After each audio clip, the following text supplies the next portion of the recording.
Newfields, a wonderful place. I've lived here quite a while.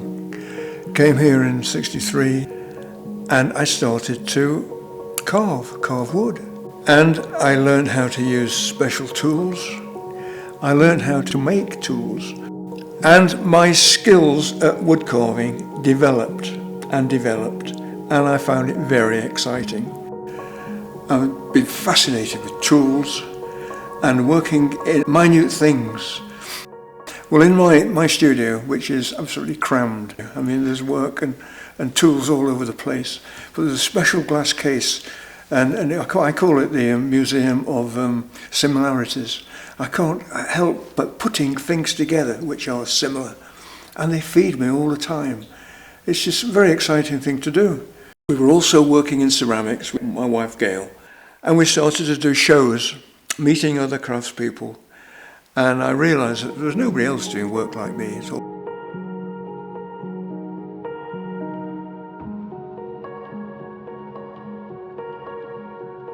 First thing I carved was a pig, but it turned out that carved pigs are very collectible, so that was a really good start, selling pigs.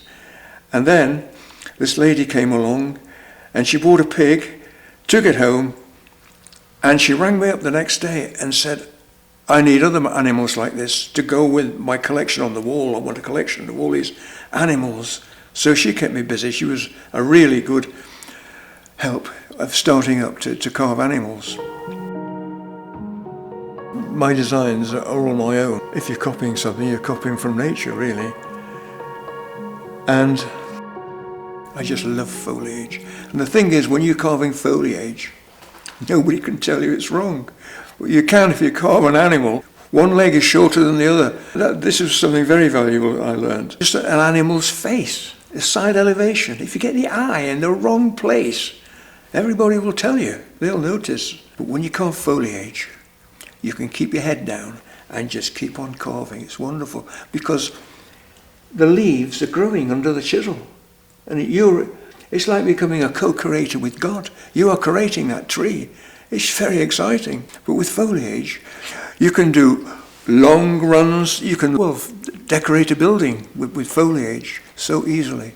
People always say, oh, what happens if you make a mistake? It's scrapped. No, you can alter it. If it's a leaf or something, you can cut it off. But you can't with an animal. So you have to be very, very careful. People ask me this always, do you just go for it? Well, I don't. The way I work is that I prepare a piece of wood, planing it, smoothing it, so it's virtually like a piece of paper. You can draw on it. When you think of it, oak, I always say that oak is the king of the forest. And at one time, everything was made of oak. Even the navy was built of oak. Although it's a very hard wood, if your chisels are sharp enough, you can get a wonderful finish on it. And you can carve fine detail. Oak, to me, is the wonderful, wonderful wood.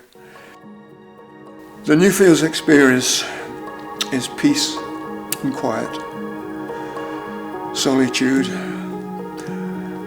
running spring water, animals grazing peacefully in the fields. I mean, it's just a wonderful, wonderful place. And it's been very good to us to work in what we specialise in. I'm an artist, a wood carver. Gail is a healer. And it's just been wonderful to be growing together and working in our different fields.